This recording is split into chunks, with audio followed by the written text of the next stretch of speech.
Hussbus bus stop. JP Hussey here, owner of the Hussey Team Mortgage Advisors, with this week's Hussbus bus stop. I got a cactus right here. Anyway, here at the Hussey Team Mortgage Advisors, what we try to do, and if you have been following us, we try to educate, right? So that you are more empowered when you do go to buy a home. You're more knowledgeable, so now you're not intimidated by the process as much. At least you know enough information to make you dangerous going into it, so you feel more comfortable, all right? Because we all know that buying a house, owning a home, right? Owning a house, you are creating more wealth for yourself, all right? Can't really argue that. And it gives you options down the road. If you own a house and you have to do a cash out refi or pull some equity for wherever life takes you, right? It's there. So you want to be a little bit dangerous going into the home buying process. So what we try to do is we try to set you up front. So anyway, today I just want to go over one simple piece of information that sometimes people just don't understand, and they don't know it, and they feel like there's an unknown, so then maybe they don't start the process. All right, so let's just talk about how your monthly payment is split up when you own a home. Okay, when you rent a house, usually just have one payment. Sure, you might have like a water bill or an electric bill. I get that, right? That's going to be a part of home ownership. Not even talking about that. But usually you have just one payment to your landlord. $2,000 a month, $1,500, $2,500, or whatever it might be, and then you're done. And then your landlord has to pay the mortgage if they have a mortgage, and taxes, all this stuff. Okay?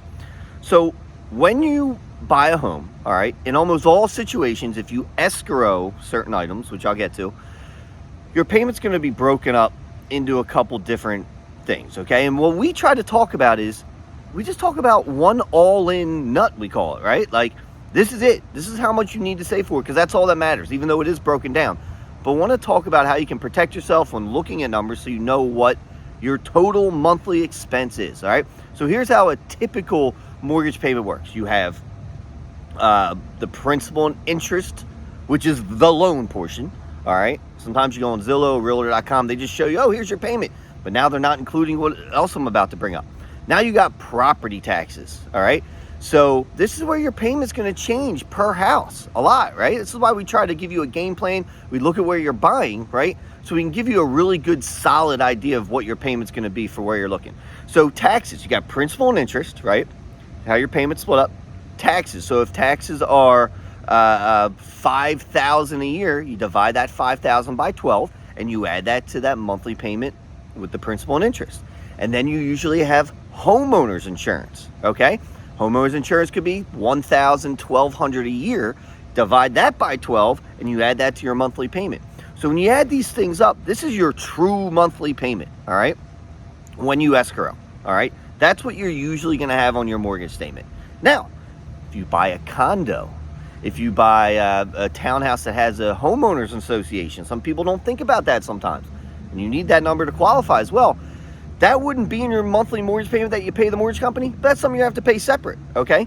So you need to be cognizant here of all the monthly costs that go into buying a house and add those up, right? And that's your true monthly nut. So if you rent before, if it's $2,000, that's it. Now you got to add up all these things, all right? Now we have simple calculators. I don't want to overwhelm you, right?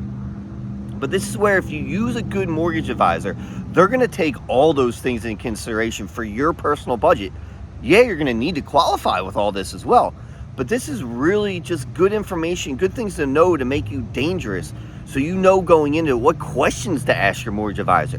What questions, how to let them advise you for the areas you're looking to buy in, right? Because that's the true monthly cost. When it comes down to it, that's what it takes to buy a house, all right? I hope you have a great day. If you need anything, make sure you hit us up. Later. Hussbus bus stop.